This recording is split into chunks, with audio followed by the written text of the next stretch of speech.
For the missing words round, which this week features as its guest publication Bottleship Magazine. Yes. The magazine of the European Association of Ships in Bottles. You'll get into it, but you won't know how. And we start with Zoo will let you what for $10? Tickle a tortoise. Kiss a panda or something like that. No. Shoot the animals. Shoot the animals for $10? What sort of business plan would that be? We ain't got any animals, but we got $40 here. Zoo will let you name a cockroach after your ex. For $10. Next, outrage as what replaced by piece of cardboard. Family planning advice. I'm sorry. You're sorry, how do you think I feel?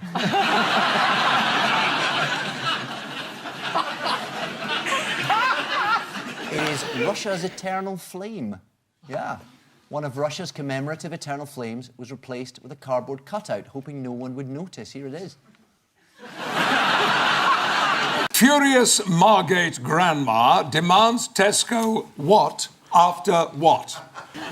Demands Tesco reimburse her after exploding apple crumble renders her sterile. You are so close to the truth. Oh, really? In fact, she demanded that Tesco repaint her house after a bottle of prune juice explodes in her kitchen. After the prune juice exploded violently in her kitchen, the Gran has heard nothing from Tesco. But she's had one keen inquiry from the North Korean Missile Development Agency. Next, what has gone missing with no sightings for more than 8 months? Loch Ness Monster. Hope.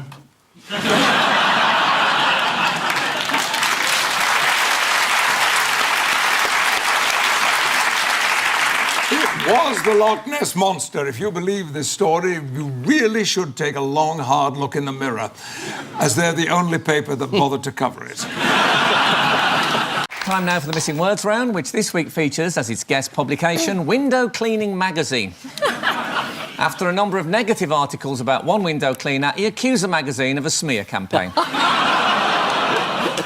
And we start with, have you seen an interesting picture related to window cleaning? If so, what? Keep it to yourself. Have you seen an interesting picture related to window cleaning? If so, tell us all about it. Basically, yes. Yeah. If so, we'll try to feature it in Window Cleaning Magazine. Well, if it doesn't appear in there, you've got no chance anywhere else. Next, man keeps what in his fridge? Is it a pint of milk? Dead grandma. It's 1,000 stolen eggs. That's a big fridge. I know. A factory worker in China was caught with more than 1,000 stolen eggs in his fridge after he pinched them from work. Look at that. Whoa. Wow. How did he get them home? You see on that top shelf as well, there's a little bit of chicken wrapped up. I wonder what came first. Next, Dalai Lama wants to be reincarnated as what? Dalai Lama. Yeah, that's the gig. No, he's changed the gig. Has he? He wants to be reincarnated as a beautiful woman. Yes, I'll give it. It's a mischievous blonde woman. He's thinking Sally Burkhardt. Yes, according to the Telegraph, the Dalai Lama is the world's most famous Buddhist monk. It's fair enough. Next, awful what, blame what? Awful country, blame the government. It's actually awful plane food, blame engine noise. Oh. Scientists claim that airplane noise affects our palate by suppressing certain tastes, but not salty, sour and bitter. Didn't they used to present Top Gear?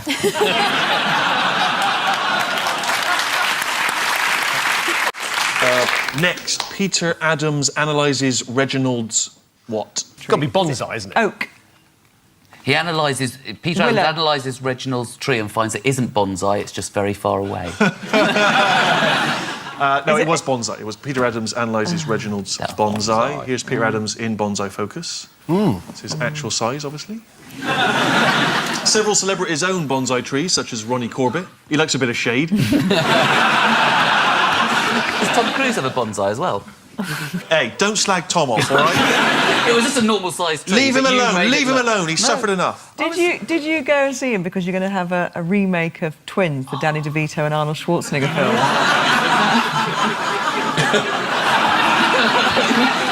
You should remake all of Arnie's films, actually.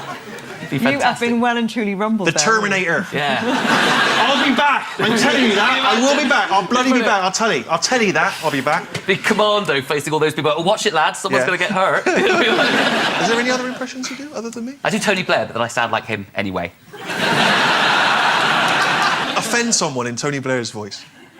You know... That's it, I'm offended. Time now for the Missing Words round, which this week features as its guest publication, Oil Installer, the magazine of the heating industry. That looks like my local priest. And we start with, I look forward to the arrival of Oil Installer magazine, but I what? must get out more instead. If anyone gets this, I'll give you £100 of my own money. OK, right, here we go. I look forward to the arrival of Oil Installer magazine, but I wish you had more colour photographs to indicate the wide-ranging aspects of our industry. The opposite. I give you £100. It's gone The answer is, I look forward to the arrival of Oil Installer magazine, but we are a niche specialist magazine and we should keep it that way. Next, what, missing for more than a century, rediscovered by scientists? Theresa May.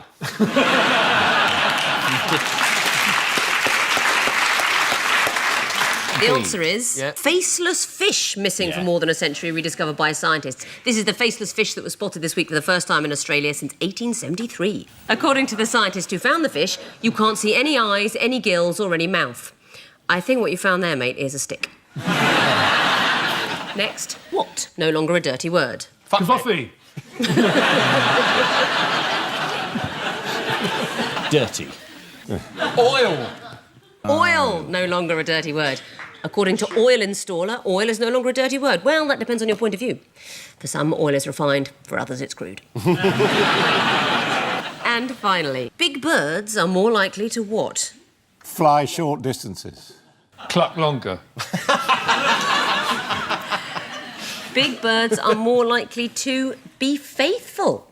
Scientists revealed this week that birds with small brains are associated with promiscuity, with females being the guiltiest of all. According to the research, the albatross was the most faithful bird, followed by the guillemot, while the common shag was what they called the sparrow who lived opposite. Now for the odd one out round. One between you this week. Your four are SpongeBob SquarePants, Sally Burko, Walter Tell, and Carmen Miranda. Fruit. Sally Burko fruitcake. No, she was caught... I'm sure I saw this on Channel 4 News. This was big. She was at one of the conferences balancing some item of fruit on her head in a bar. Yes, that's correct. Walter Tell, son of William, balanced an apple on his head and had it shot off by his father. Carmen Miranda had a whole bowl of fruit on her head. Fantastic, and sang, "Yes, we have no bananas." SpongeBob SquarePants, he's quite a guy. Bob is the odd one out. Yeah. Is it because he's got a friend called Patrick? And he's the odd one out because nobody else knows anybody called Patrick. Where does SpongeBob live? He lives under the sea. In a pineapple. Yes, but also under... A pineapple. No. Yes! Yay! Hello! Right. Is there an echo? Did you say it? Is there an echo? Did you say under a pineapple first? There was a little echo over that side. He did all... you know what? Let him have it. Proper chairman, and God love you, Hump, would have said by now, I'm going to award points to both sides. But I can't say it now. How spineless would I look? Yes, SpongeBob SquarePants is the odd one out. How would you describe his voice, Ian? Rough, manly. Cutted Lord Helsham.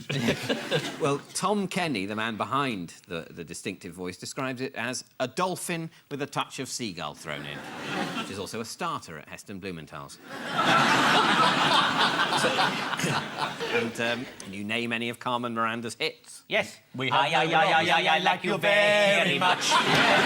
Way down among Brazilians, coffee beans go by the millions, and they got a lot of coffee there to sell. There's a full lot of coffee in Brazil. Yeah, at last the show's coming to life. Carmen Miranda cracked America, but her English wasn't great. She told one magazine, I say 20 words in English, I say money, money, money, and I say hot dog.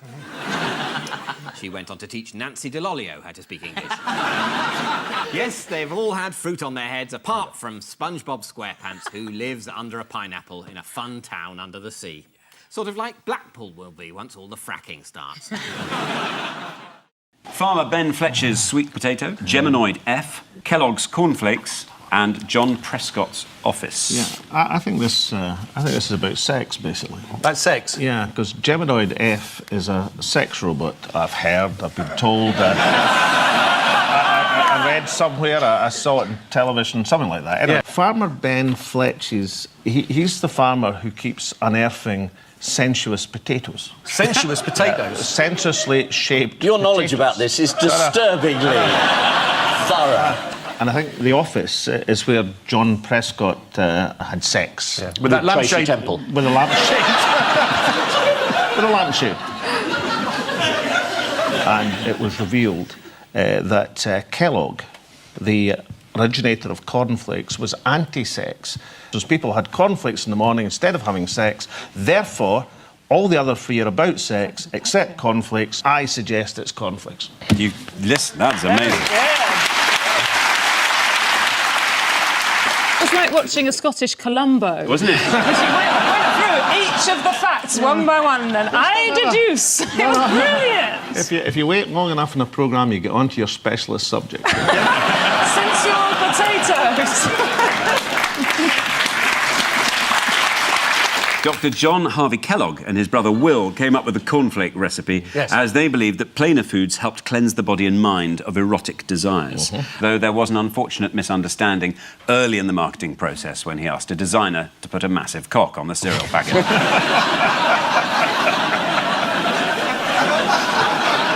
Start with, of course, the biggest story of the week. Absolutely. Paul and Phil, take a look at this.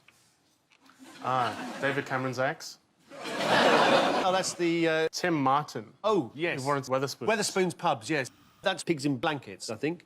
That's a man who can't believe what he's seeing. There's a shortage of pigs in blankets. We didn't have this sort of food when I was growing up as a kid. We used to make do with a concrete post wrapped around a sock.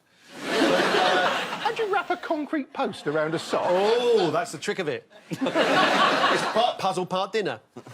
So it's about shortage of pigs in blankets. No, not enough blankets for pigs. Yes, customer Xander Yarney told the Evening Standard, I ordered the pigs in blankets, and when they got delivered to me, they didn't have the bacon on them. Here is the shocking moment. Steve. Oh, no! Because when I go to Spoons, it's the first thing I order. That's just pathetic. You don't believe anything anymore.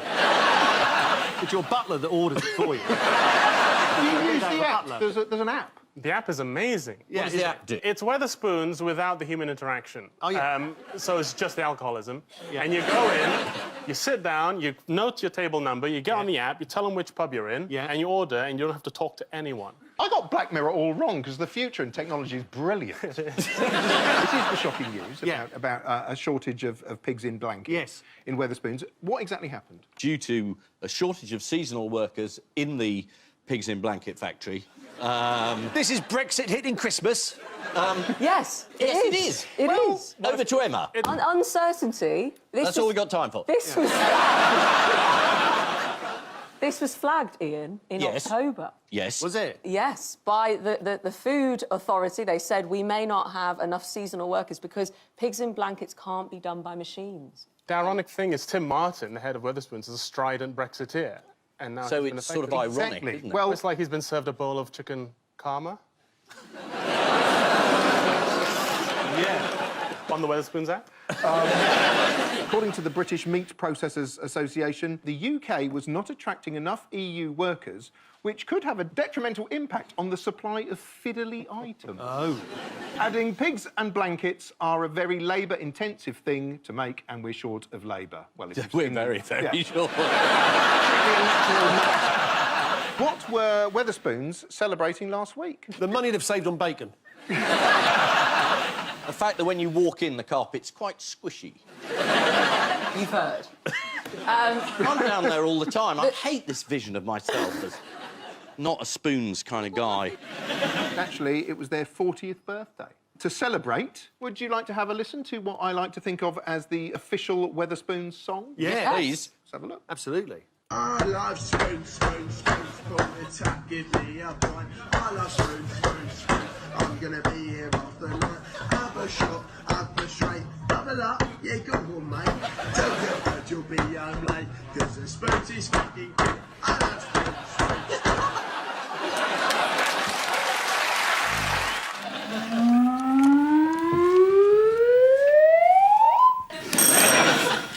It's a new starter home. It's a man who's tried to post himself. Yes. Is it? Yes, it is. This is the news that a burglar has been posting himself to businesses in order to rob them. Fantastic. How does he get out with the loot? Well, how does he get himself delivered in the first place? Does he just sort of get into the box outside a post office with the address on it in the hope that the postman will go, I must have missed that earlier.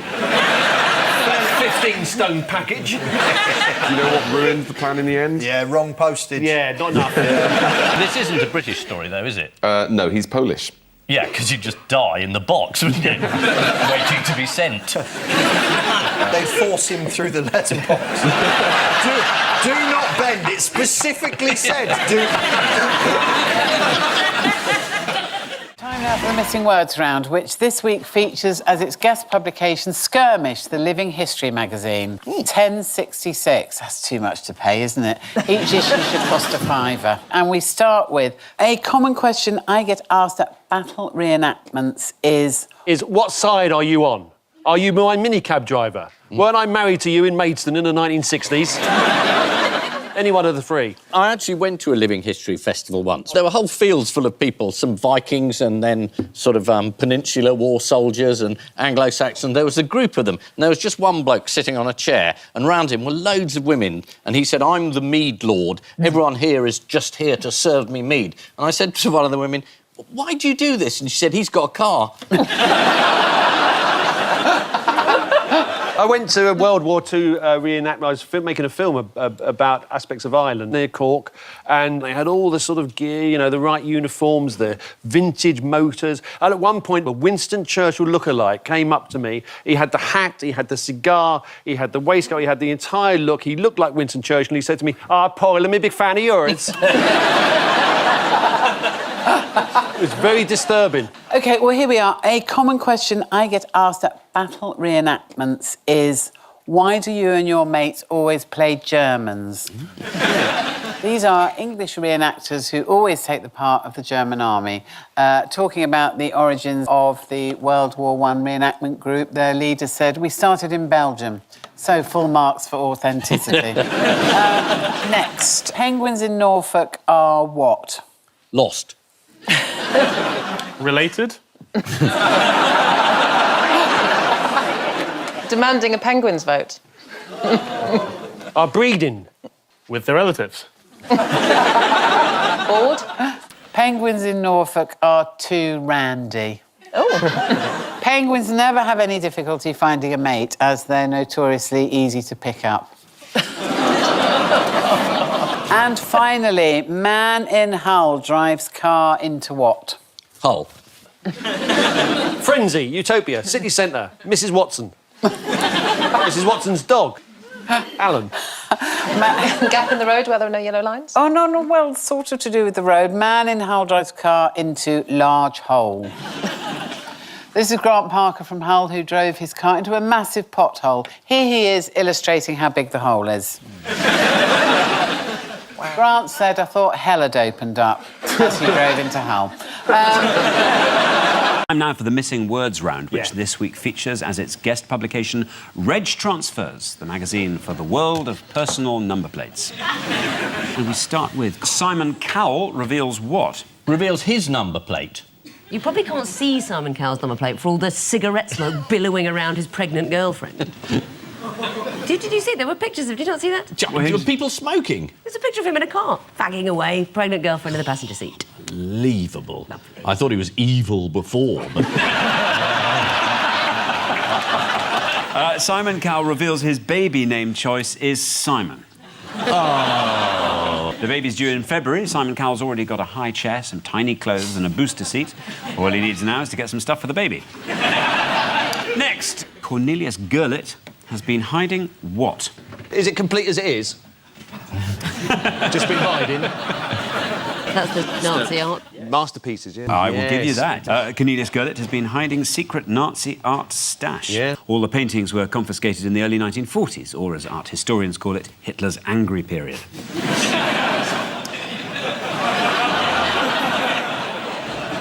Next, in Essex, we all have what? Automatic weapons. An intrinsic knowledge of our local area.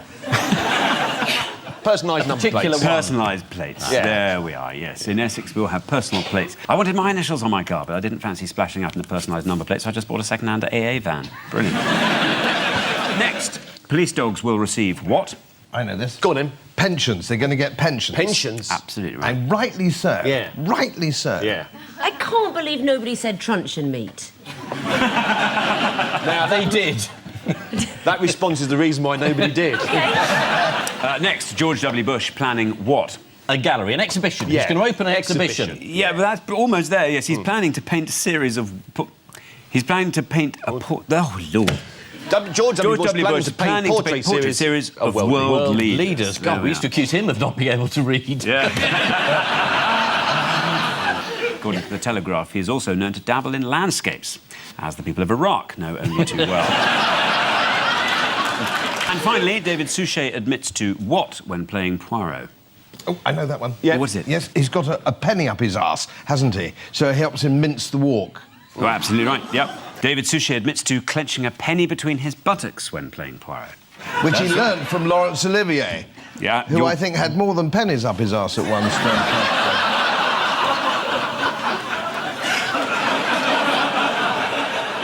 Right down to the line, Godfrey. Sorry. I know you won't ask me back. So, the Time for the missing words round. Oh, I'm good at this. Which this week features as its guest publication the Luton and District Model Aeronautical Society newsletter. There's some lovely models on page 3. 2 Spitfires and a Hurricane.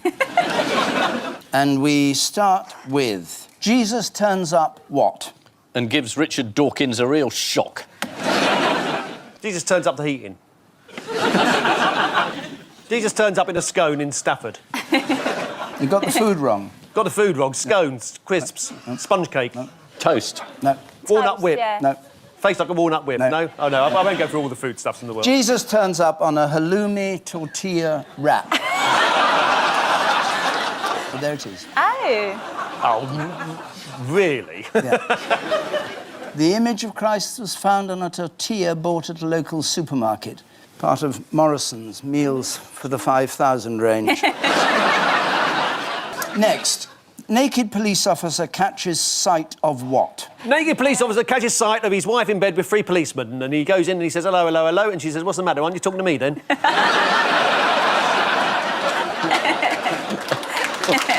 True story. Naked police officer catches sight of fugitive in sauna. Oh. Classic Swedish police sauna arrest. The suspect was hauled over the coals and beaten with a special branch. Next, what is harder than it looks? Have I got news for you? Creme brulee. Landing your model plane without crashing is harder than it looks. Yeah. And finally, what won't appear until after Brexit? Halley's Comet. Christ the Almighty. The Luton and District Aeronautical Show. Well done. The next edition of the Luton and District Model Aeronautical Society newsletter. Next, huge duck army. What? Huge duck army absolutely massacres tiny duck army. Faces massive bill.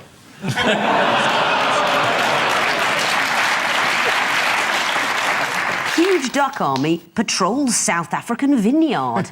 This is a vineyard in South Africa that uses an army of 800 ducks to control pests. Next, 18-foot-long cucumber, what? Does not bother woman with 19-foot corridor.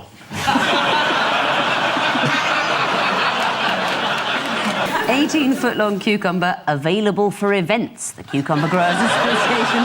Oh, that must be the finale for the Daffodil Festival. Yeah. Here it is. Is that real? It looks a bit like a dirigible. It's got a handle in the middle of it, look. Yeah. Like, it's as if they're going to pick it up there and... I mean, break down the doors of a massive salad. Next, bald men on high alert, what? As seagulls target pates. Good enough. What? Yes.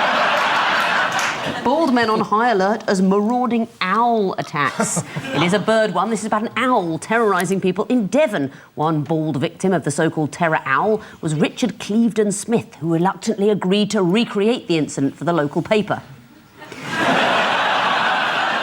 I see that in the photograph behind him, the local Beatles tribute band are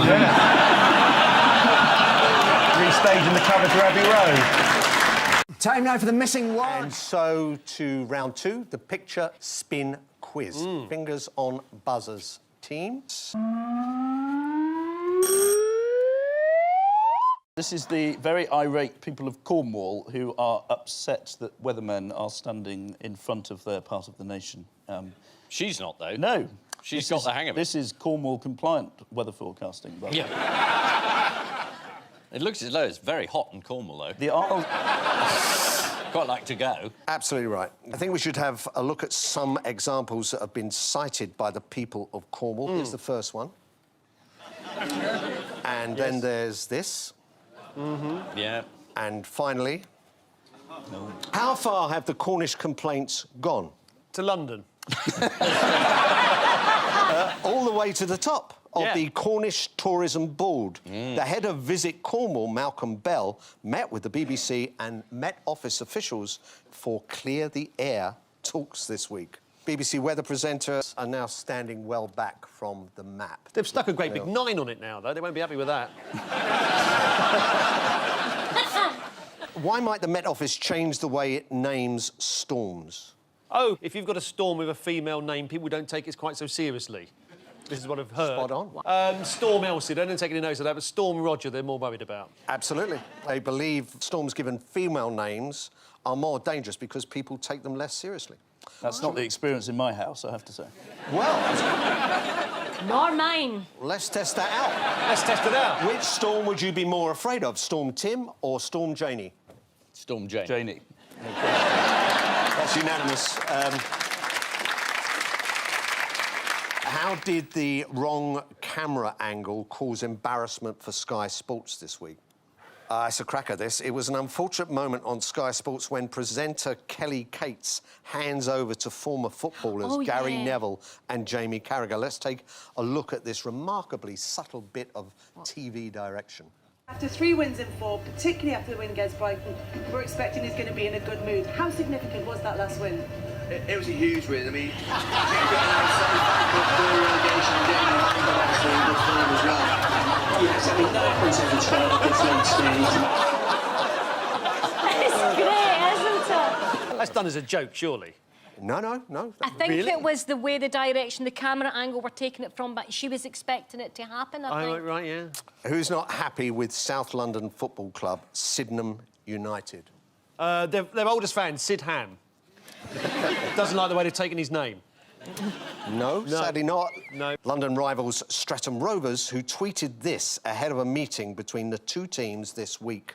Here's the team sheet for tonight's game, and we are absolutely furious because Sydney have fielded their players to spell out SRFC shit.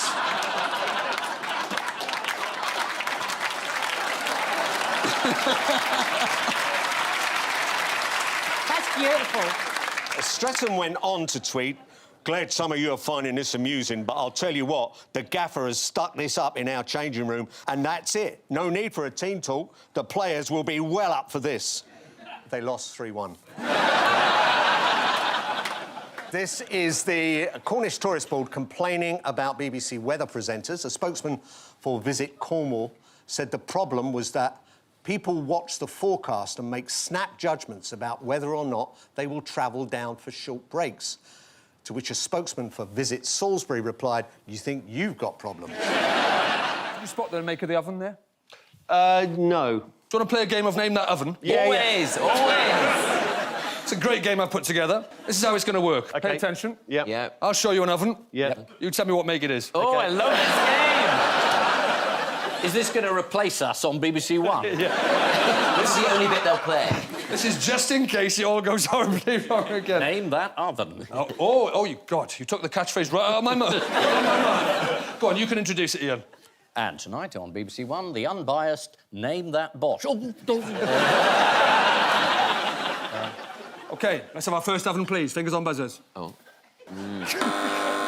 I think that's an AEG. My friend's got it with the rotating knob. Oh. The oven or the friend? No, actually, why do you think he's a friend? This is Bosch, I'm afraid. Let's have your next oven. That's a Dyson. A Dyson oven? Oh, Ian, there's the words of somebody who's never cooked a meal in their own house before. How many ovens have you got, Ian, in your house? We got one. One? I've got a very small one that does toast. Right. Well, there's pop-up ovens. I haven't got an oven, no. I can't imagine you with an oven. What do you mean you can't imagine me with an oven? I can't see you with an oven. You've got a power of imagination, haven't you? Yeah, I know, but it doesn't stretch that far. Not stretch... Well, would you see me next to a fridge? Yes, I can, actually. A water filter? Yes. Yeah. Why not an oven? I don't know. I was hoping you could tell me. I can't tell you why you can't imagine why I'm not next to an oven. Can you see Paul next to an oven, Tom? Absolutely not, and I'd be disgusted if I saw you next to one. Why? I just always imagine you going to a Carluccio's. Here's your last oven. It's a tricky one, this. Tom.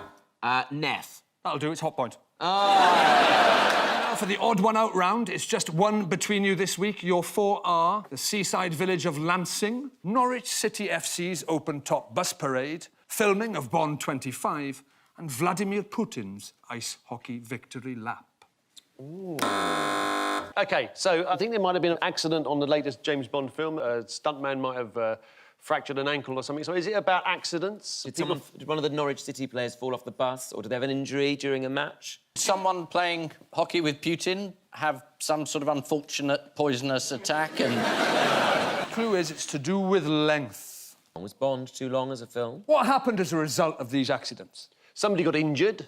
The process goes on too long. Things got shorter. Now, right. Yes! I'm going to give you the point, Tom. Things, they've all been cut short. Well, 1 point, but for another point, pick the odd one out. The Lansing is the odd one out because all the others were cut short. Yes, but I need a little bit more. The Lansing one was made longer. But how? Has Lansing's beach been made longer? Not quite. The sea's been made shorter. Nearly there. They've all been cut short apart from the seaside village of Lansing, which is attempting to make itself longer. By what? Lansing on Sea. Yes. Lansing on Sea. To make itself sound posher and therefore attract more tourists, presumably. They should go for the Strictly Come Lansing. Ooh, I'm a marketing genius. And you're sitting there groaning. Are you determined that this show won't go out tomorrow night? According to residents, what can you enjoy in Lansing? It's a very good public school. Residents claim the main attractions are betting shops, charity shops and takeaways. While on social media, another suggested it should in fact be renamed Dump by the Sea. Why did the council not hang bunting across the streets of Lansing? Were they scared that the bunting would get stolen and turned into bikinis? Too out there. Fine. According to a council spokesman, the putting up of bunting was too complicated. Why is filming on the new Bond film being cut short? He's hurt his ankle. He has. In a stunt, and he's very annoyed because he got super fit for it, and he's had to pause filming. Daniel Craig, who plays international man of mystery and ruthless secret agent 007, has sprained his ankle. Why did Norwich City FC's promotion celebrations get cut short? The bus broke down. Absolutely right. Let's have a look at the victory parade in action.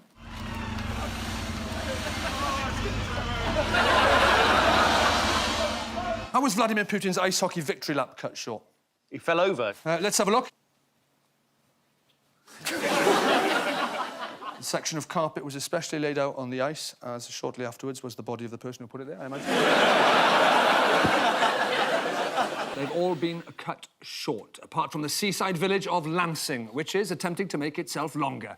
Daniel Craig badly injured his ankle while filming the latest Bond movie. Only last week, details of the cast were announced. It's a plain white one with his toes poking out the end. Like, I always think I'd be a great spy. I'd be a great gay James Bond. Like, instead of 007, it'd be Ooh 7.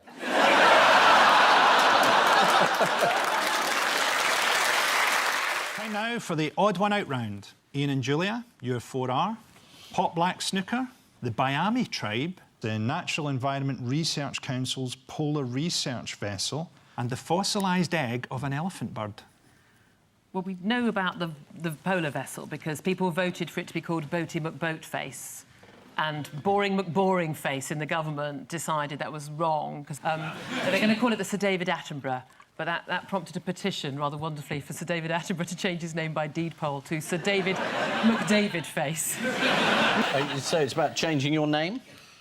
It's not called Pot Black anymore. Yeah. Every colour is equal, it's called now. Is it? Is there a link to David Attenborough here?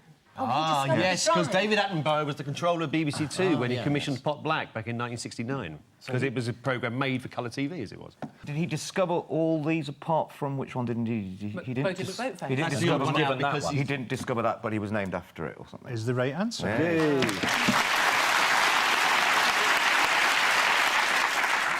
They're all known thanks to the work of Sir David Attenborough, apart from the UK's new polar research vessel, which is going to be named after him. I don't know if you followed the whole Boaty McBoatface thing. I thought it could have gone a lot worse if you were asking the British public to decide on something. They're lucky it wasn't called Harold Shipman. The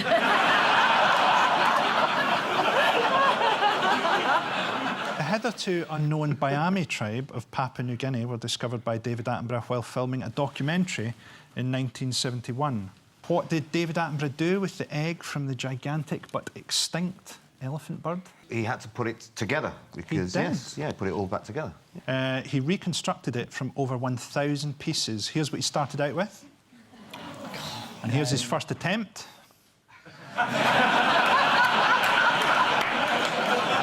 And then he made this. What could be a more appropriate 90th birthday gift for David Attenborough than to give his name to a polar research vessel as they both begin a long, cold journey to a place of endless night?